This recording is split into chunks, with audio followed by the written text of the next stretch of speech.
والصلاة علی سید الانبیاء محمد المصطفیٰ وعلی آلہ المجتبیٰ۔ اس جملے کی انشاءاللہ عز و جل اس پہ اجرا بھی کرنا ہے ہر لفظ پہ، اور اس کی ترکیب بھی کرنی ہے۔ تو والصلاة میں سب سے پہلے وہ ہے، تو وہ کے بارے میں سب سے پہلے اجرا کر لیتے ہیں کہ وہ لفظ ہے یا غیر لفظ ہے۔ وہ لفظ ہے، لفظ ہے تو لفظ کی کون سی قسم ہے، موضوع ہے یا محمل ہے؟ تو یہ موضوع ہے۔ محمل وہ ہوتا ہے جس کا معنی نہ ہو، اس کا کوئی معنی ہے۔ اور لفظ موضوع میں سے یہ مفرد ہے۔ اس کی لفظ موضوع کی کتنی قسمیں ہیں؟ 2 قسمیں ہیں، مفرد اور مرکب۔ تو یہ وہ جو ہے مفرد ہے یا مرکب ہے؟ تو بھئی یہ مفرد ہے، مرکب کیوں نہیں ہے؟ اس لیے کہ مرکب 2 سے زائد الفاظ کو کہتے ہیں، اور یہ ایک ہی لفظ ہے تو یہ مفرد ہے۔ اب مفرد کی کتنی قسمیں ہیں؟ مفرد کی 3 قسمیں ہیں، اسم، فعل اور حرف۔ تو یہ اسم ہے، فعل ہے یا حرف ہے؟ تو بھئی یہ حرف ہے۔ اسم کیوں نہیں ہے؟ اسم اس لیے نہیں ہے کیونکہ اسم کی کوئی علامت نہیں پائی جاتی۔ اور فعل کیوں نہیں ہے؟ کیونکہ فعل کی کوئی علامت نہیں پائی جاتی۔ تو حرف ہوا اور حرف کی علامت موجود ہے کہ اسم اور فعل کی علامت کا نہ پایا جانا یہ حرف کی علامت ہے۔ اس کے بعد یہ ہے کہ اب وہ جو ہے یہ معرفہ ہے یا نکرہ ہے؟ تو معرفہ کی اس کے اندر کوئی علامت نہیں پائی جا رہی، تو کوئی یہ کہے کہ اس وجہ سے نکرہ ہے تو یہ کہنا غلط ہے۔ اس کی وجہ یہ ہے کہ معرفہ اور نکرہ جو ہیں یہ اسم کی اقسام ہیں، تو حرف کے اندر معرفہ نکرہ ہونا جاری نہیں ہوتا۔ اسی طرح اس کے اندر یہ بھی نہیں کہہ سکتے کہ مذکر ہے، مؤنث ہے، تو مذکر کہہ دینا کہ اس لیے کہ اس میں مؤنث کی کوئی جو ہے وہ علامت نہیں پائی جا رہی تو اس لیے مذکر ہے، تو یہ کہنا بھی درست نہیں، کیونکہ مذکر اور مؤنث یہ بھی اسم کی اقسام میں سے ہیں۔ تو ہاں یہ اور بات ہے کہ جب حروف کی طرف ضمیر لوٹائی جائے یا حروف کے لیے جب کوئی فعل کا صیغہ استعمال کیا جائے، جیسے میں واو کے بارے میں کہتا ہوں کہ الواو جاءت للعطف، کہ واو جو ہے یہ عطف کے لیے آئی ہے، تو اب یہاں واو کے لیے جاءت کی ہی ضمیر لوٹی ہے یا واو کے لیے جاءت کا فعل استعمال کیا ہے۔ تو حروف کے لیے جب کوئی فعل استعمال کیا جائے یا حروف کے لیے ضمیر استعمال کی جائے یا حروف کے لیے اس میں اشارہ استعمال کیا جائے یا حروف کے لیے اس میں اصول استعمال کیا جائے، تو حروف یہ مؤنث کے حکم میں ضرور ہوتے ہیں، یعنی ان کے لیے مؤنث والے یہ صیغے استعمال کیے جائیں گے۔ لیکن مذکر و مؤنث کے اعتبار سے جب ان کو جب بولیں گے اجرا کی صورت میں تو اس وقت مذکر و مؤنث جاری نہیں ہوگا، کیونکہ مذکر و مؤنث یہ اسم کی اقسام ہے۔ اس طرح واحد، تثنیہ، جمع یہ چیز بھی اس میں جاری نہیں ہوگی کہ یہ کہنا کہ تثنیہ اور جمع کے 3 فرد سمجھے جائیں، 2 فرد سمجھے جائیں، 3 سے زیادہ نہیں سمجھے جا رہے نہیں سمجھے جا رہے، 3 سے زیادہ 2 نہیں سمجھے جا رہے، تثنیہ اور جمع کی علامت نہیں ہے تو اس وجہ سے یہ واحد ہو، تو اس طرح کہنا بھی درست نہیں ہے، کیونکہ واحد، تثنیہ، جمع یہ بھی اسم کی اقسام ہیں۔ ہاں اس کے بعد آتا ہے معرب اور مبنی کا نمبر۔ تو یہ معرب ہے یا مبنی ہے؟ تو اس میں ضرور کہا جائے گا کہ یہ مبنی ہے۔ مبنی کیوں ہے؟ اس لیے کہ مبنی کے لیے 6 لفظ ہیں، امر، حاضر، معروف، فعل ماضی، اور اس کے بعد ہے تمام حروف، جملہ اور فعل مضارع، نون تاکید اور لام تاکید والا، اور اس میں غیر متمکن یعنی مشابہ مبنی الاصل۔ تو یہ 6 الفاظ ہیں مبنی کے لیے، تو ان تمام حروف میں سے یہ واو پایا جا رہا ہے، یعنی حروف کے اندر یہ پایا جا رہا ہے۔ اب یہ ہے کہ یہ حروف ہے تو حروف کی کون سی قسم ہے؟ تو حروف کے 2 قسمیں ہیں، حروف معانی اور حروف مبانی۔ حروف معانی میں سے یا مبانی؟ تو حروف معانی میں سے ہے۔ حروف معانی میں سے، مبانی میں سے اس لیے نہیں ہے کیونکہ حروف مبانی جو ہوتے ہیں وہ حروف تہجی کہتے ہیں، تو یہاں وہ بطور حرف تہجی استعمال نہیں ہے، کیونکہ حروف تہجی کا کوئی معنی نہیں ہوتا، وہ صرف لفظ جوڑنے کے لیے، لفظ بنانے کے لیے آتے ہیں، تو یہاں یہ بطور معنی کے استعمال ہے کہ وہ کا یہاں ایک معنی ہے یعنی اور، تو یہ حروف معنی میں سے۔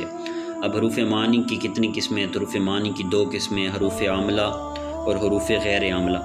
تو یہ حروف عاملہ میں سے ہے یا غیر عاملہ میں سے؟ تو یہ حروف غیر عاملہ میں سے ہے، عاملہ میں سے نہیں ہے، کیونکہ یہ کوئی رفع، نصب، جر والا عمل نہیں کرتا۔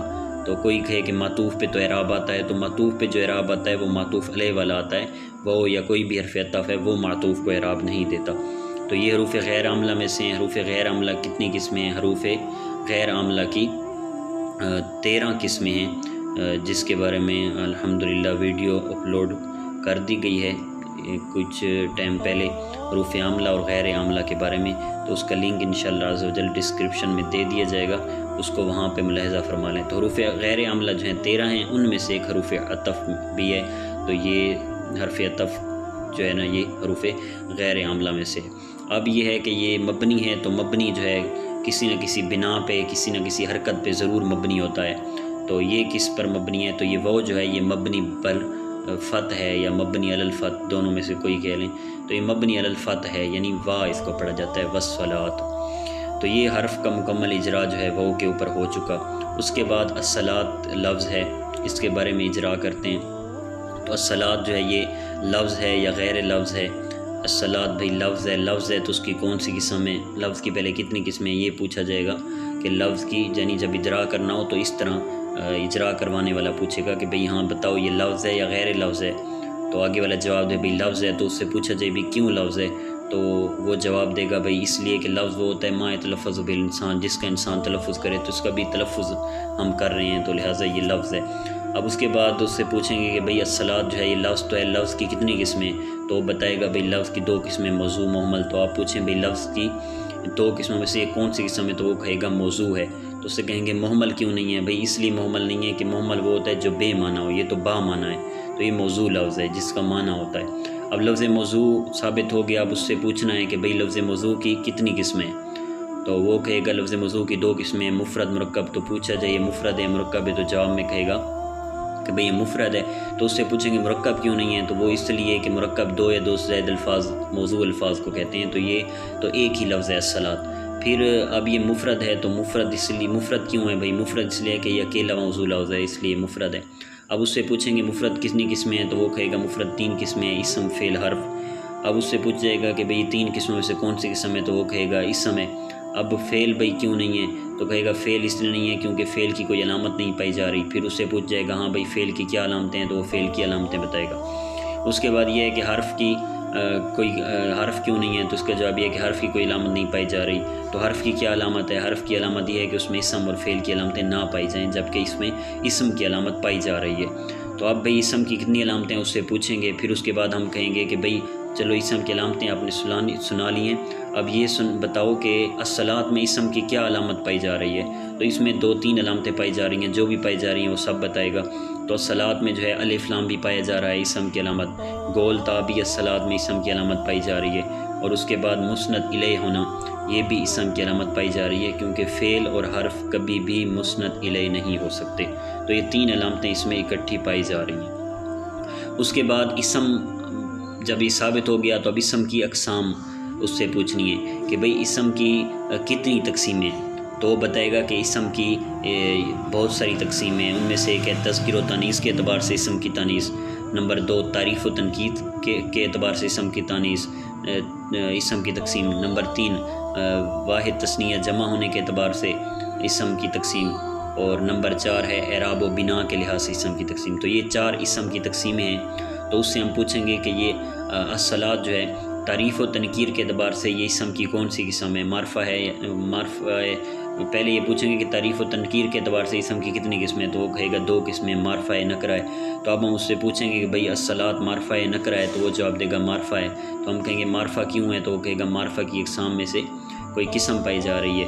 معرفہ کون سی قسم ہے؟ بھئی معرفہ کی اس میں معرف باللام یہ قسم پائی جا رہی ہے، تو اس لیے یہ معرفہ ہے۔ تو اب اس سے پوچھیں گے کہ بھئی یہ اس میں ضمیر کیوں نہیں ہے؟ تو وہ کہے گا کہ یہ ضمیر کی جو اقسام ہیں ان میں سے کوئی قسم نہیں پائی جا رہی۔ اس سے ہم پوچھیں گے بھئی ضمیر کی کتنی قسمیں ہیں؟ تو وہ بتائے گا بھئی ضمیر کی 5 قسمیں ہیں، ضمیر مرفوع متصل، ضمیر مرفوع منفصل، ضمیر منصوب متصل، ضمیر منصوب منفصل، ضمیر مجرور متصل۔ تو اب ہم پوچھیں گے بھئی وہ مرفوع متصل کیوں نہیں ہے؟ تو وہ پورے مرفوع متصل کی 14 جو ہے وہ ضمیریں پڑھے گا، بھئی کہے گا کہ ان میں سے یہ دیکھو کچھ نہیں ہے۔ پھر ہم اس سے پوچھیں گے مرفوع منفصل کیوں نہیں ہے؟ تو وہ پوری 14 وہ پڑھے گا اور کہے گا کہ یہ دیکھو ان میں سے بھی کچھ نہیں ہے۔ اس طرح ضمیر منصوب منفصل اور یہ ساری ضمیریں اس سے گنوانی ہے اور ہر ایک کی نفی کروانی ہے۔ اس کے بعد اس میں اشارہ کیوں نہیں ہے؟ بھئی اس میں اشارہ کی کوئی قسم نہیں پائی جا رہی، اس میں اشارہ کی کتنی قسمیں ہیں یہ ہم اس سے پوچھیں گے۔ تو کہے گا 3 قسمیں، اس میں اشارہ للقریب، اس میں اشارہ للبعید اور اس میں اشارہ للمکان۔ تو للمکان کے پھر 2 قسمیں قریب و بعید، تو وہ ہم اس سے سنیں گے اور ہر ایک کی وہ کہے گا کہ یہ دیکھو اس میں سے بھی نہیں پایا جا رہا، اس میں سے بھی نہیں پایا جا رہا، اس میں سے بھی نہیں پایا جا رہا، ہر ایک کی نفی ہو جائے گی۔ اس طرح وہ ہم کہیں گے اس میں موصول کیوں نہیں ہے؟ وہ کہے گا اسماء موصولہ میں سے یہ نہیں ہے، تو اسماء موصولہ ہم اس سے سنیں گے بھئی وہ کیا ہیں۔ اس کے بعد معرب بالاضافت کیوں نہیں ہے؟ تو وہ کہے گا کہ معرب بالاضافت میں یہ ہوتا ہے کہ نکرہ اسم معرفہ اسم کی طرح مضاف ہو، تو یہاں الصلاۃ مضاف ہی نہیں ہے۔ اب ہم اسے پوچھیں گے کہ مضاف کیوں نہیں ہے؟ تو وہ کہے گا اس لیے کہ اس پہ الف لام ہے اور مضاف پہ الف لام نہیں آتا۔ مرب ندا کیوں نہیں ہے یہ اس سے پوچھیں گے، وہ کہے گا اس کے لیے شروع میں عرف ندا کا پایا جانا ضروری ہے۔ ہم کہیں گے عرف ندا کون سے ہیں، وہ کہے گا یہ ہے، تو یہاں اس کی نفی کرے گا، دیکھو ان میں سے کوئی بھی نہیں پایا جا رہا۔ اس کے بعد ہم چلتے ہیں تذکیر و تانیث کے اعتبار سے، اس سے پوچھیں گے اسم کی تقسیم کتنی قسمیں ہیں، تو وہ کہے گا 2 قسمیں، مذکر مؤنث، تو ہم کہیں گے کہ یہ مذکر ہے مؤنث ہے، تو وہ کہے گا کہ یہ الصلاۃ جو ہے یہ ظاہراً جو ہے یہ مؤنث ہے، کیونکہ اس کے اندر جو ہے وہ گول تا پائی جا رہی ہے۔ تو مؤنث کی بھئی کیوں ہے، تو مؤنث کی علامت پائی جا رہی ہے بھئی گول تا، الف مکسورہ، الف ممدودہ، اور مؤنث کی چوتھی علامت ہے مؤنث کا نام ہونا، مؤنث کی 5ویں علامت ہے مؤنث کے لیے استعمال ہونا، مؤنث کی 6ٹھی علامت ہے مؤنث سماعی ہونا۔ تو 6 علامتوں میں سے وہ کہے گا کہ یہ گول تا پائی جا رہی ہے۔ لیکن یہ جواب جو ہے غلط ہوگا الصلاۃ کے بارے میں، تو وجہ یہ ہے کہ الصلاۃ جو ہے یہ مصدر ہے، اور مصدر کے اندر جو ہے وہ کوئی تذکیر و تانیث نہیں ہوتی، اور مصدر کے اندر جو تا ہوتی ہے وہ تا تانیث والی نہیں ہوتی، تو لہٰذا یہ تا تانیث والی نہیں ہے، اور جب تا تانیث والی نہیں ہے تو اسم کے اندر اصل یہ ہے کہ وہ مذکر ہونا چاہیے، اس لیے ہم الصلاۃ کو مذکر رکھیں گے اور اس کو مذکر کہیں گے۔ تو اس کے بعد ہم اس سے پوچھیں گے کہ واحد تثنیہ جمع کے اعتبار سے اسم کتنے قسمیں ہیں، تو وہ کہے گا 3 قسمیں۔ ہم کہیں گے یہ کون سی قسم ہے، وہ کہے گا واحد ہے۔ ہم کہیں گے تثنیہ اور جمع کیوں نہیں ہے، تو وہ کہے گا تثنیہ اس لیے نہیں ہے کہ تثنیہ کا معنی بھی اس میں نہیں پایا جا رہا، تثنیہ کی تعریف یہ ہے کہ جس سے 2 افراد سمجھائیں، تو اس سے ایک ہی فرد سمجھ جا رہا ہے، اور جمع بھی کا معنی بھی نہیں پایا جا رہا کہ جس سے 3 افراد یا 3 سے زائد سمجھ جا رہے ہیں، تو یہ صورت بھی نہیں پائی جا رہی۔ اور دوسری وجہ یہ ہے کہ تثنیہ کی علامت بھی نہیں پائی جا رہی کہ الف نون ہو یا یا نون ہو، وہ یا جس کا ما قبل فتح ہونا چاہیے۔ اور جمع کی بھی علامت نہیں پائی جا رہی، جمع کی 4 علامتیں ہیں۔ جمع کی پہلی علامت ہے وہ نون کا آخر میں آ جانا، دوسری ہے یا نون کا آ جانا، وہ یا جس کا ما قبل کسرہ ہو، اور تیسری علامت ہے جمع قلت کے اوزان کا پایا جانا، اور چوتھی علامت ہے جمع کثرت کے اوزان کا پایا جانا۔ تو جمع کی 4 علامتوں میں سے کوئی علامت بھی نہیں پائی جا رہی، تو لہٰذا ثابت ہوا کہ یہ مفرد ہے، اور مفرد اس لیے ہے کہ اس سے ایک ہی فرد سمجھ جا رہا ہے کہ درود، ایک فرد کا ایک درود ہے کہ درود ہو نبی کریم علیہ السلام پر، تو یہاں 2 درود 3 درود مراد نہیں ہیں۔ اس کے بعد جو ہے اس کے میں اندر اعراب و بنا، یعنی اعراب و بنا کے اعتبار سے اس سے پوچھنا ہے کہ کتنی قسمیں اسم کی، تو وہ کہے گا 2 قسمیں، مورب مبنی۔ تو ہم پوچھیں گے کہ یہ الصلاۃ مورب ہے یا الصلاۃ مبنی ہے، تو وہ کہے گا کہ بھئی الصلاۃ جو ہے یہ مورب ہے۔ ہم پوچھیں گے مبنی کیوں نہیں ہے، وہ کہے گا مبنی کے جو 6 الفاظ ہیں ان میں سے یہ کوئی نہیں ہے۔ اب 6 الفاظ ہم اس سے سنیں گے جیسے کہ وہ کہ اجراء کے اندر میں نے وہ بیان کر دیے، تو بھئی مورب ہے، تو ہم اس سے پوچھیں گے کہ یہ مورب فعل ہے یا مورب اسم ہے، تو مورب فعل مضارع ہوتا ہے، اور اس کی 4 قسمیں، فعل مضارع صحیح، فعل مضارع ناقص واویائی، اور فعل مضارع الفی نمبر 3، اور فعل مضارع بنون اعرابی نمبر 4۔ تو اب یہ مضارع اسم ہے، تو مضارع اسم کی کتنی قسمیں ہیں، مضارع اسم کی 12 قسمیں ہیں، کون کون سی بھئی، تو یہ تمام اس سے پوچھیں گے، مفرد منصرف صحیح، قائم مقام صحیح، جمع کسر منصرف الی آخر ہی اینڈ تک، تو اس سے پوچھیں گے کہ ان میں سے یہ کون سی قسم کہے گا، تو وہ کہے گا کہ الصلاۃ جو ہے یہ مفرد منصرف صحیح ہے۔ تو مفرد منصرف صحیح ہے، تو مفرد منصرف صحیح کی 3 حالتیں ہیں، حالت رفعی، حالت نصبی اور حالت جری۔ تو اب یہ الصلاۃ کون سی حالت ہے، تو اس حالت کو پہچاننے کے لیے ہمیں یہ دیکھنا پڑے گا کہ الصلاۃ جو ہے یہ مرفوعات میں سے ہے یا منصوبات میں سے یا مجروحات میں سے، کیونکہ جب ہمیں پتہ چلے گا کہ یہ مرفوعات میں سے ہے تو ہم کہیں گے الصلاۃ کے بارے میں کہ یہ حالت رفعی میں، اگر یہ 12 منصوبات میں سے کوئی ہوگا تو ہم کہیں گے یہ حالت نصبی میں، اگر یہ 2 مجرورات میں سے کسی مجرور میں سے ہوگا تو ہم کہیں گے حالت جری میں۔ تو اس لیے حالت رفعی، نصبی، جری کو پہچاننے کے لیے ہمیں یہ چیز دیکھنے پڑیں گی۔ تو الصلاۃ کے بارے میں ہم پوچھیں گے کہ ہاں بھئی یہ مرفوعات میں سے ہے، منصوبات میں سے ہے، مجرورات میں سے، تو آگے والے کہے گا کہ بھئی الصلاۃ جو ہے یہ مرفوعات میں سے ہے، تو ہم اسے پوچھیں گے بھئی مرفوعات کی کتنی قسمیں ہیں، وہ کہے گا 8 قسمیں، کون سی ہیں، تمام 8 کے 8 مرفوعات اس سے سن لیں گے، پھر پوچھیں گے کہ ان میں سے یہ کون سی قسم ہے، تو وہ کہے گا کہ بھئی ان میں سے یہ مبتدا ہے۔ تو اب ہم پوچھیں گے کہ یہ مبتدا کیوں ہے، تو اس کا جواب کے لیے وہ ایک قاعدہ بیان کرے گا کہ بھئی کلام کے شروع میں معرفہ اسم آ جائے تو وہ عموماً مبتدا بنتا ہے۔ تو الصلاۃ کلام کی یہاں سے ایک شروعات ہو رہی ہے، درود پاک پڑھنے کا ایک کلام جو ایک بات ہے وہ بیان کی جا رہی ہے، تو شروع میں الصلاۃ معرفہ لفظ آ گیا ہے، اور یہ مکمل ایک جملہ ہے الصلاۃ سے اینڈ تک، تو یہ جملے کے شروع میں الصلاۃ معرفہ اسم ہے، تو اس وجہ سے یہ مبتدا بنے گا۔ تو الصلاۃ کو جو ہے مبتدا بنا دیا، حالت رفعی میں ہو گیا۔ اب الصلاۃ کا ہم نے اعراب حل کرنا ہے، تو جب ہمیں پتہ چل گیا ہے کہ یہ مفرد منصرف صحیح کیا ہے، اور یہ بھی پتہ چل گیا کہ حالت رفعی ہے، تو ہم نے دیکھنا ہے کہ مفرد منصرف صحیح کی حالت رفعی کس سے آتی ہے، تو بھئی مفرد منصرف صحیح کی جو حالت رفعی ہے وہ ضمہ لفظی سے آتی ہے، تو الصلاۃ پہ ہم ضمہ لفظی دے دیں گے، تو یہ بن جائے گا الصلاۃ، تو یہ ہمارا اعراب حل ہو گیا۔ تو واو کا بھی حرکت یا بنا جو بھی ہے وہ حل ہو گئی کہ وا پڑھیں گے، اور الصلاۃ کا بھی اعراب حل ہو گیا کہ الصلاۃ میں الصلاۃ پڑھیں گے۔ اسی طرح جو ہے ایک ایک لفظ کا اجرا کرتے جانا ہے، اجرا کرنے کے بعد یہ بتانا ہے کہ بھئی یہ ترکیب میں اجرا کرنے کے بعد یہ بتانا ہے کہ بھئی یہ کیا بن رہا ہے، تو اسی کے اندر یہ بھی حل ہو جائے گا ہمارا کہ یہ ترکیب میں کیا بن رہا ہے، تو ساتھ میں اعراب بھی حل ہو جائے گا، ترکیب میں یہ کیا بن رہا ہے یہ بھی ہو جائے گا، اور ساتھ میں اجرا بھی ہو جائے گا۔ اس کے بعد علا کے اوپر اجرا کرنا ہے، تو علا کے اوپر ٹوٹل ہی وہی اجرا ہوگا اور وہی اس کے اندر باتیں ہوں گی جو واو کے بارے میں تھیں۔ فرق یہ تھا کہ واو کے اندر جو ہے وہ ہم نے اس کو جب حروف کی تقسیم کی بات آئی معنی کی کہ عاملہ ہے یا غیر عاملہ ہے، تو وہ غیر عاملہ میں چلا گیا تھا، لیکن علا جو ہے یہ حروف عاملہ میں آ جائے گا، کیونکہ حروف عاملہ کی دو قسمیں ہیں، وہ جو اسماء پہ داخل ہوتے ہیں اور وہ جو افعال پہ داخل ہوتے ہیں۔ تو جیسے میں نے کہا کہ اس کی ویڈیو جو ہے وہ اس کا لنک ڈسکرپشن میں دے دیا جائے گا کہ وہ کون سے حروف ہیں جو اسماء پہ اور افعال پہ داخل ہوتے ہیں، تو آپ دیکھ لیجئے۔ یہاں ہم نے یہ بتانا ہے کہ یہ علا جو ہے حروف عاملہ میں سے کون سی قسم ہے، تو یہ حروف جارہ میں سے ہے، جو عمل کرتے ہیں اور جر والا عمل کرتے ہیں، آگے والے اسم کو جر دیتے ہیں، اسماء پہ داخل ہو رہے ہوتے ہیں۔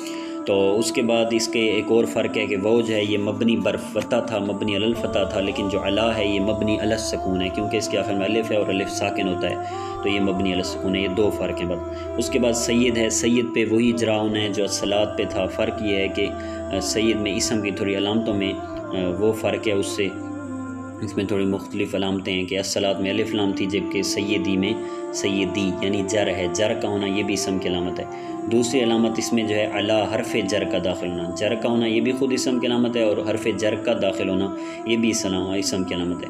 اور تیسری سید میں علامت پائی جا رہی ہے وہ ہے مضاف ہونا، تو الانبیاء کی طرف یہ مضاف ہے، تو یہ اسم کی تیسری علامت کہ مضاف کبھی فعل نہیں ہوتا، تو یہ اسم کی علامت پائی جا رہی ہے، حرف بھی مضاف نہیں ہوتا۔ اب یہ ہے کہ یہ مضاف کیوں ہے، تو وہی مضاف اس لیے ہے کہ نکرہ اسم ہے اور نکرہ کے بعد معرف باللام اسم آ گیا، تو اصول اور قاعدہ یہ ہے کہ نکرہ کے بعد معرف باللام اسم آ جائے تو نکرہ مضاف بنتا ہے، اس لیے ہم نے اس کو مضاف بنایا۔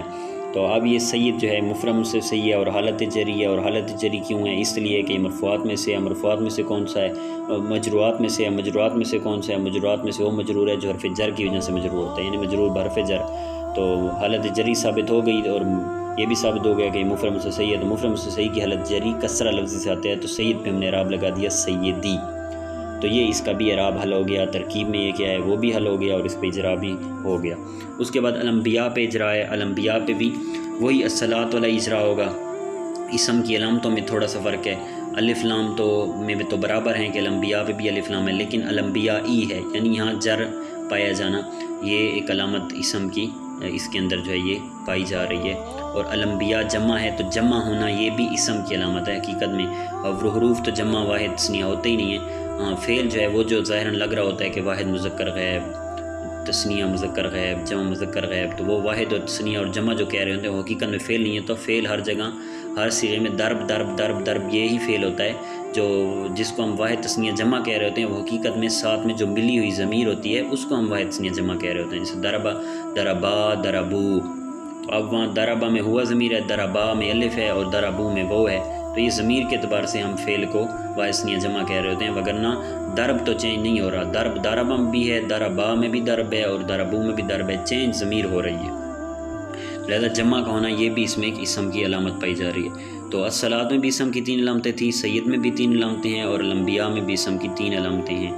تو سید الانبیاء، یہ الانبیاء جو ہے یہ مضاف الیہ ہے، اور ایک اور بھی فرق ہے کہ سید اور الصلاۃ جو ہے مفرد سے صحیح میں سے آ رہے تھے معرب کی قسموں سے، جبکہ الانبیاء جو ہے یہ معرب کی قسم میں جمع مکسر منصرف میں یہ الانبیاء جو ہے یہ آ رہا ہے، جمع مکسر منصرف، تو یہ الانبیاء جو ہے یہ جمع مکسر منصرف ہے، اور اس وجہ سے اور یہ غیر منصرف میں بھی ہے، یعنی یہ جمع مکسر منصرف نہیں ہے بلکہ یہ غیر منصرف ہے، کیونکہ اس کے آخر میں الف ممدودہ ہے کہ الف کے بعد حمزہ ہو تو الف ممدودہ پائی جاتی ہے، تو الانبیاء جو ہے یہ اس میں الف ممدودہ پائی جا رہی ہے، تو اس لحاظ سے یہ غیر منصرف ہے، اور الانبیاء انبیاء تو اس سے غیر منصرف ہے، تو اس کا تو فتح آنا چاہیے حالت جری میں، لیکن الف لام جب غیر منصرف پہ آ جاتا ہے تو وہاں کسرہ پڑھ سکتے ہیں، تو الانبیاء ہم یہ پڑھ سکتے ہیں۔ تو سید الانبیاء جو ہے یہ مضاف الیہ مرکب اضافی ہو کر علا جار کا مجرور تو بن سکتے ہیں، لیکن چونکہ آگے عبارت موجود ہے تو اس لحاظ سے ہم نے دیکھنا ہے کہ سید الانبیاء ماں قبل کے اعتبار سے تو مجرور ہے، لیکن ماں بعد کے اعتبار سے یہ کیا بنے گا، تو اس کے بعد لفظ ہے محمد المصطفیٰ۔ تو یعنی صلات ہو سید الانبیاء پر۔ سید الانبیاء کون؟ جو محمد مصطفیٰ ہیں۔ تو یہ جو محمد مصطفیٰ ہے یہ تابع ہے سید الانبیاء کا، تو سید الانبیاء کا جو ہے وہ تابع ہے۔ اب سید الانبیاء کا تابع کیوں ہے؟ کیونکہ تابع کیا ہوتا ہے؟ بعین ہی جو متبوع ہوتا ہے تابع بھی اسی تابع پر، جو تابع کی تعریف یہ ہے کہ وہ دوسرا لفظ جس پر پہلے لفظ والا حکم لگایا گیا ہو۔ تو یہاں جو سید الانبیاء پہ حکم لگایا گیا ہے یعنی درود پاک پڑھنے والا، تو وہی حکم محمد مصطفیٰ پر بھی درود پاک پڑھنے کے بارے میں کہا گیا ہے۔ تو یہ تابع ہے، تابع کی تعریف اس پہ فٹ ہو رہی ہے، تو یہ اصل نہیں ہے۔ تو یعنی محمد مصطفیٰ پہ یہ اجرا ہوگا کہ یہ تابع یا اصل ہے، تو یہ تابع ہے۔ تابع کیوں ہے؟ کیونکہ تابع کی تعریف سچی آ رہی ہے کہ وہ دوسرا لفظ جس پر پہلے لفظ والا حکم لگایا گیا ہو، تو یہ پہلے لفظ والا حکم لگایا گیا۔ اب یہ ہے کہ تابع کی تو 5 قسمیں، تو یہ 5 قسمیں معطوف، عطف بیان، بدل، صفت، تاکید۔ تو یہ کون سی قسم ہے؟ تو بھئی یہ محمد المصطفیٰ جو ہے یہ صفت ہے یہ بدل ہے سید الانبیاء سے، اور یہ عطف بیان بھی بن سکتا ہے سید الانبیاء سے۔ تو آپ پہلے یہ پوچھتے ہیں کہ بھئی یہ محمد المصطفیٰ یہ صفت کیوں نہیں بن سکتا؟ تو اس کی وجہ یہ ہے کہ جو صفت ہوتی ہے ایک تو وہ علم نہیں ہوتی، تو یہاں محمد المصطفیٰ محمد جو ہے علم ہے، تو صفت کبھی علم نہیں ہوتی، ایک اس وجہ صفت ہے۔ دوسری وجہ یہ ہے کہ موصوف صفت کے اندر جو مقصود ہوتا ہے وہ موصوف ہوتا ہے، صفت صرف اس کی وضاحت کر رہی ہوتی ہے، جبکہ یہاں سید الانبیاء وہ وضاحت کر رہا ہے اور محمد المصطفیٰ یہ مقصود ہے، تو لہٰذا محمد المصطفیٰ کو اس وجہ سے ہم اس کو صفت نہیں بنا سکتے کہ صفت غیر مقصود ہوتی ہے، جبکہ محمد المصطفیٰ یہ تو مقصود ہے کہ انہی پر درود پاک پڑھنا ہے۔ اور اس کے بعد یہ کہ تاکید کیوں نہیں بنا سکتے؟ اس لیے کہ تاکید لفظی بھی یہ نہیں ہے کہ لفظ کا تکرار ہوتے ہیں، محمد المصطفیٰ اور لفظ ہے، سید الانبیاء اور ہے، اور تاکید معنی بھی نہیں ہے کیونکہ اس کے مخصوص الفاظ ہوتے ہیں، نفس عین قلا قلتا کل نجم وقت اب سو، تو ان میں سے بھی یہ کچھ نہیں ہے۔ اب بچ گیا ہے کہ بھئی یہ موصوفیت بھی نہیں ہے، تاکید بھی نہیں ہے، تو اس کے بعد رہ گیا کہ معطوف نہیں ہے، اس لیے کہ اس سے پہلے حرف عطف کا ہونا ضروری ہے، تو محمد المصطفیٰ سے پہلے اور سید الانبیاء کے درمیان کوئی حرف عطف نہیں ہے۔ اب باقی بچے بدل اور عطف بیان، تو وہ کیوں بن سکتے ہیں؟ تو وہ بھئی اس لیے کہ ان کی تعریفیں سچی آ رہی ہیں۔ تو یہاں عطف محمد المصطفیٰ عطف بیان اس لیے ہے کیونکہ عطف بیان کی یہ تعریف ہے کہ جو ماں قبل کی وضاحت کرے لیکن اس کی صفت نہ ہو، تو محمد المصطفیٰ واقعی ایسے ہی ہے کہ یہ صفت نہیں ہے کیونکہ اللہ میں ہاں ماں قبل کی وضاحت ضرور کر رہا ہے۔ اور مبدل منو اور بدل بھی بنا سکتے ہیں کیونکہ بدل کی تعریف اس پہ سچی آ رہی ہے کہ بدل کی تعریف یہ ہے کہ بدل وہ ہوتا ہے کہ جو مقصود ہوتا ہے اور جو اس کا مبدل منہ ہوتا ہے یعنی پہلے والا لفظ ہوتا ہے مطبوع ہوتا ہے، وہ اس کی وضاحت کر رہا ہوتا ہے، اس کے لیے تمہید کے طور پہ لایا جا رہا ہوتا ہے۔ تو سید الانبیاء بطور تمہید، بطور وضاحت، بطور شان بیان کرنے کے لیے لایا جا رہا ہے، مقصود یا محمد المصطفیٰ، تو لہٰذا یہ بدل مبدل منہ تعریف سچی آ رہی ہیں۔ تو سید الانبیاء جو ہے وہ مبدل منہ بھی بن سکتا ہے، مبین بھی بن سکتا ہے، اور محمد المصطفیٰ یہ بدل بھی بن سکتا ہے اور عطف بیان بھی بن سکتا ہے۔ اب محمد پہ اجرا کون سا ہوگا تو المصطفیٰ پہ اجرا کون سا ہوگا؟ تو ان میں بیعین ہی وہی اجرا ہیں کہ جو شروع ہم نے الصلاۃ پہ کر لیے تھے، آپ اسی کو سن لیا آپ نے، تو وہ سارا آپ اجرا کر سکتے ہیں۔ تو باقی فرق یہ ہے تھوڑا سا کہ محمد المصطفیٰ محمد پہ جو اعراب ہے وہ اعراب اصلی نہیں ہے، اعراب طبعی ہے، جبکہ سید الانبیاء سید پہ جو اعراب تھا وہ اعراب اصلی تھا اور محمد پہ اعراب طبعی ہے، ایک یہ فرق ہے۔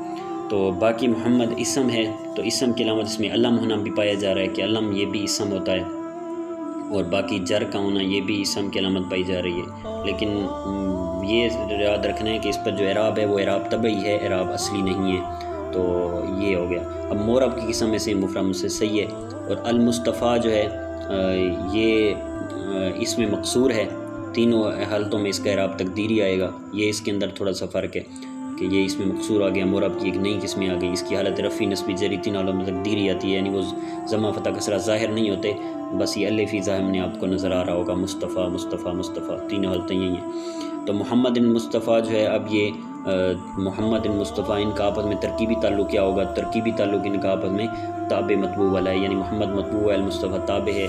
اب یہ مطبوع تابع ہیں تو کون سے مطبوع تابع ہیں؟ تو یہ بھائی مطبوع تابع مطبوع میں سے یا مطبوع تابع میں سے یہ موصوف صفت ہے، محمد موصوف ہے، المصطفیٰ صفت ہے۔ موصوف صفت اس لیے کہ وہ تعریف سچی آ رہی ہے کہ محمد جو ہے یہ موصوف ہے، اور المصطفیٰ اس کا ایک وصف بیان کیا جا رہا ہے، دوسرا لفظ پہلے لفظ کی صفت ہے، اور مقصود جو ہے وہ محمد ہے تو موصوف مقصود ہی ہوتا ہے، تو یہاں یہ بات بھی اس پہ سچی آ رہی ہے۔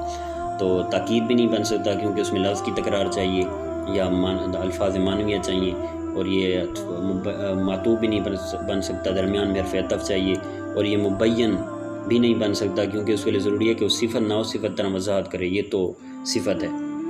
اور مبدل بدل بھی نہیں بن سکتا کیونکہ بدل جو ہوتا ہے وہ مقصود ہوتا ہے، جبکہ المصطفیٰ کو اگر بدل بناتے ہیں تو مقصود یہ لازم آئے گا، حالانکہ یہاں مقصود محمد ہے، المصطفیٰ تو آقا علیہ السلام کی ایک صفت ہے، تو لہٰذا یہ مخصوص صفت ہے، اس لحاظ سے ہوئے۔ اور دوسرا قاعدہ اس میں پایا جا رہا ہے کہ دو معرفہ اسم جمع ہو جائیں تو وہ آپس میں موصوف سے ہوتے ہیں، تو محمد المصطفیٰ یہ آپس میں موصوف صفت ہو گئی، تو محمد المصطفیٰ جو ہے یہ موصوف سے مل کے مرکب توصیفی ہو کے سید الانبیاء جو ہے مبدل منہ کا بدل بن جائیں گے، یا پھر سید الانبیاء مبین کا محمد المصطفیٰ عطف بیان بن جائیں گے۔ تو یہ مبین اور عطف بیان جو ہیں یہ مل کے اب کیا بن جائیں گے؟ اعلیٰ جار کا مجرور بن جائیں گے۔ اعلیٰ جار کا مجرور کہنے سے پہلے اور بنانے سے پہلے سید الانبیاء اور محمد المصطفیٰ، تو شروع میں تو ہم مفرد کا اجرا کرتے آ رہے ہیں، تو سید الانبیاء اور محمد المصطفیٰ ان دونوں پہ مرکب والا اجرا ہوگا، تو وہ کیسے کہ یہ پوچھنا ہے آپ نے کس سے اجرا کروانا ہو کہ بھئی سید الانبیاء کا اجرا کرانا ہو یا محمد المصطفیٰ کا، آپ کہیں بھئی یہ لفظ ہے غیر لفظ ہے، تو وہ کہے گا لفظ ہے تو کون سی قسم ہے؟ بھئی موضوع ہے تو اس کی کتنی قسمیں ہیں اور یہ کون سی قسم ہے؟ تو یہ بھئی مرکب ہے، تو مرکب ہے کیوں ہے بھئی؟ مفرد کیوں نہیں ہے؟ کیونکہ مفرد اکیلے لفظ ہوتا ہے، مرکب اس لیے کہ دو سے زائد الفاظ کے مجموعے کو مرکب کہتے ہیں، تو یہ دو الفاظ ہیں تو اس لیے مرکب ہے۔ مرکب کتنی قسمیں ہیں؟ بھئی مرکب تام، مرکب ناقص، ابھی کون سے ہیں؟ تو بھئی مرکب ناقص ہیں۔ تام کیوں نہیں ہے؟ کیونکہ بات مکمل نہیں ہو رہی کہ سید الانبیاء، انبیاء کا سردار، اور محمد مصطفیٰ، تو ان کے بارے میں اب مخاطب کو طلب ہے کہ بھئی سید الانبیاء کیا ہیں، کون ہیں، کیا فرما رہے ہیں، تو ان کی کیا شان ہے، تو صرف سید الانبیاء کہیں گے تو کسی کوئی بات سمجھ نہیں آئے گی، مزید وضاحت طلب ہوگی، تو یہ معنی مکمل نہیں ہو رہا۔ چلو مرکب ناقص ہے تو کتنی قسمیں ہیں؟ بھئی مشہور اس کی 4 قسمیں، مرکب اضافی، توصیفی، عددی، مزجی، تو یہ کون سے مرکب ہیں؟ تو سید الانبیاء کے بارے میں کہے گا آگے والا مرکب اضافی ہے، اور محمد مصطفیٰ کے بارے میں کہے گا مرکب توصیفی ہے، تو ہر ایک کے بارے میں سوال کریں گے کہ بھئی پہلا مرکب اضافی آپ نے کہا ہے، مرکب توصیفی کیوں نہیں ہے؟ تو ہم کہیں گے اس لیے کہ موصوف ان میں مطابقت ضروری ہوتی ہے، اور یہاں سید الانبیاء مطابقت نہیں ہے کہ سید نکرہ ہے اور الانبیاء معرفہ ہے۔ دوسرا عددی کیوں نہیں ہے؟ کیونکہ اس میں اعداد ہوتے ہیں، ان میں کوئی عدد نہیں ہے۔ مزجی کیوں نہیں ہے؟ کیونکہ مزجی میں 2 کو 1 علم رکھ دیا جاتا ہے، جبکہ یہاں سید الانبیاء میں 2 کو 1 نہیں کیا گیا، بلکہ یہ 2 الگ الگ ہی ہیں، اس لیے کہ ان دونوں کا الگ الگ ہی یہاں معنی مراد ہے، سید کا الگ معنی مراد ہے، انبیاء کا الگ معنی مراد ہے، تو ثابت ہوا کہ مرکب اضافی کیوں ہے۔ بھائی بابا پوچھے گا مرکب اضافی کیوں ہے تو اس کا وہ قاعدہ بتانا کہ مرکب اضافی اس لیے کہ پہلا نکرہ ہے اور دوسرا مرکب النام ہے۔ محمد مصطفیٰ پر جواب کہے گا مرکب توصیفی ہے، تو پوچھا جائے گا مرکب اضافی کیوں نہیں ہے؟ تو بھائی اس لیے کہ محمد کو اگر مضاف بناتے ہیں تو یہ علم ہے، اور علم کبھی مضاف نہیں ہوتا، اور معرفہ ہے تو معرفہ بھی مضاف نہیں ہوتا، اور عددی کیوں نہیں ہے؟ اس میں اعداد نہیں ہے۔ مزجی کیوں نہیں ہے؟ 2 کو 1 نہیں کیا گیا، بلکہ دونوں الگ الگ مراد ہیں۔ تو بہرحال یہ اعلیٰ جار کا بن جائیں گے مجرور۔ اب اعلیٰ جار اپنے مجرور سے مل کر، اب جار مجرور کے بارے میں اجرا یہ ہوگا کہ یہ بھائی جار مجرور مل کر ظرف بنتے ہیں، تو ظرف کی کتنی قسمیں؟ بھائی 2 قسمیں، ظرف لغو، ظرف مستقر، تو یہ کون سا ہے؟ بھائی ظرف مستقر ہے۔ لغو کیوں نہیں ہے؟ بھائی لغو اس لیے نہیں ہے کیونکہ لغو کے لیے چاہیے ہوتا ہے متعلق لفظوں میں موجود، کہ شروع ان سے پہلے ہو جار مجرور سے یا جار مجرور کے بعد ہو، جیسے فی الداری، فی المسجدی جالسا، اب یہ فی المسجدی کا ظرف آگے متعلق آگے جالسا، تو آگے بھی آ سکتا ہے پیچھے بھی، تو ان کا نہ آگے نہ پیچھے کوئی بھی متعلق نہیں ہے، نہ فعل ہے نہ کوئی شبہ فعل، اس میں فاعل اسم مفعول صفت شبہ اس میں تفضیل ہے۔ تو پھر وہ آپ سے ہی سوال کر سکتا ہے، یا آپ دوبارہ اس سے سوال کریں گے بھئی آپ کیسے کہہ رہے ہو الصلاۃ، تو یہ شبہ فعل موجود ہے، مصدر ہے، شروع میں بھی ہم نے کہا تھا، تو مصدر شبہ فعل میں سے ہے، تو اس کے متعلق کیوں نہیں کر سکتے؟ تو اس کا جواب یہ ہے کہ مصدر یا کوئی بھی شبہ فعل ہے ان کے لیے جار مجرور متعلق تب ہوگا، ان کے لیے ایک شرط ہے، جار مجرور ان کے لیے متعلق تب ہوگا کہ جب ان کا معنی مراد ہو، جب ان کا معنی مراد نہ ہو، وہ بطور ایک اسم استعمال ہوں، تو اس صورت میں جار مجرور کے متعلق نہیں کریں گے۔ تو یہاں جو الصلاۃ ہے یہ یہاں بطور اسم استعمال ہے، یہاں معنی مراد نہیں ہے کہ درود پڑھنا ہو سید الانبیاء پر، مصدر والا معنی مراد نہیں ہے، بلکہ یہاں الصلاۃ بطور اسم مراد ہے کہ صلاۃ ہو سید الانبیاء پر، درود ہو سید الانبیاء پر، اس لیے ہم اس کے متعلق نہیں کر سکتے۔ تو اس کے لیے ہم معذوف متعلق نکالیں گے، وہ ثابتہ بھی نکال سکتے ہیں اور ثابتن بھی نکال سکتے ہیں۔ الصلاۃ کے لیے ثابتت یا ثابتتن نہیں نکالیں گے کیونکہ الصلاۃ مصدر ہے، مصدر میں کوئی تانیث وغیرہ نہیں ہوتی، تو اس کو اصل پہ ہی رکھیں گے، یعنی مذکر والی صیغہ نکالیں گے، تو ثابتہ نکالیں گے، اصل بھی یہی ہے کہ فعل نکالا جائے، تو ثابتہ فعل ہوگا، اور اس پہ ماضی والا اجرا ہوگا تو انشاءاللہ نیکسٹ ویڈیو میں ماضی والا اجرا سیکھیں گے. اور اس کے اندر ہوا ضمیر جو ہے وہ فاعل ہوگا تو ثابتہ فعل ہو جائے گا، ہوا ضمیر اس کا جو ہے وہ فاعل ہو جائے گا، ثابتہ فعل ہوا ضمیر فاعل، اور یہ جار مجرور جو ظرف مستقر بنا تھا یہ مل کے جملہ فعلیہ خبریہ. تو جملہ فعلیہ خبریہ محلاً مرفوع، الصلاۃ مبتدا کی خبر، تو الصلاۃ مبتدا اپنی خبر سے مل کر جملہ اسمیہ خبریہ ہو جائے گا، اور معطوفہ کیونکہ وہ حرف عطف کے بعد ہے. اب یہ کہ جملہ خبریہ معطوفہ، جملہ معطوفہ جو ہوتا ہے اس کا کوئی اعراب ہوتا ہے نہیں ہوتا، محل اعراب وہ رکھتا ہے نہیں رکھتا، تو اس کے لیے الگ جملے کا اجرا ہونا ضروری ہے. جملے کے کتنی قسمیں ہیں، جملے کی اعرابی کی کتنی قسمیں ہیں، غیر اعرابی کتنی قسمیں ہیں، اس پہ پوری ویڈیو بھی جو ہے وہ اپلوڈ ہو چکی ہے، اس کا لنک بھی ڈال دیا جائے گا انشاءاللہ. تو نیکسٹ سبق جو ہے اور نیکسٹ عبارت کی ترکیب انشاءاللہ عز و جل اگلی ویڈیو میں آئے گی. جزاک اللہ خیر.